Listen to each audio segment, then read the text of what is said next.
To గార్డెన్మానియా with Mohan. వానలు బాగా పడుతున్నాయి కదండి 3-4 రోజుల నుంచి.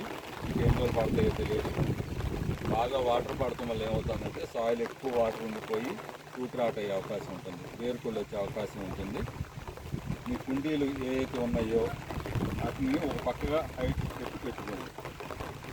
ఈ కుండీలు ఇలా ఉండటం వలన ఇక్కడ నుంచి వాటర్ పోయే అవకాశం తక్కువ ఉండి ఎక్కువ పైన కుండీ నిండా నీళ్లు ఉండి రూట్ రాట్ అయ్యే అవకాశం ఉంటుంది.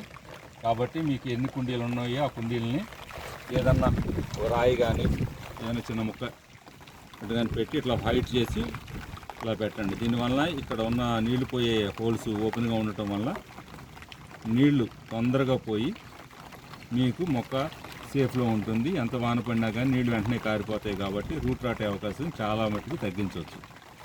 లేకపోతే మీరు ఇలాగే ఉంచడం వల్ల ఏమవుతుంది అంటే వాన పడటం వల్ల మెల్లమెల్లగా ఇక్కడ క్లోజ్ అయిపోతుందండి, ఎయిర్లాక్లాగా అయిపోయి దీని నిండా నీళ్ళు వస్తాయి. ఇలా నీళ్ళు ఉండిపోవటం వల్ల రూట్ రాట్ అయ్యే అవకాశం ఉంటుంది. కాబట్టి మీ కుండీలని ఒక పక్కకు లేపి ఇలా ఒక సైడ్ ఏదన్నా హైట్ పెట్టుకుంటే ఇక్కడ ఇది మీకు నీళ్లు పోయే దారులు మళ్ళీ ఓపెన్ అయ్యి హోల్స్ దగ్గర ఓపెన్గా ఉంటుంది కాబట్టి వెంటనే కారిపోతాయండి. మీ మొక్కలు బాగుంటాయి. Thanks for watching Gardenmania with Mohan.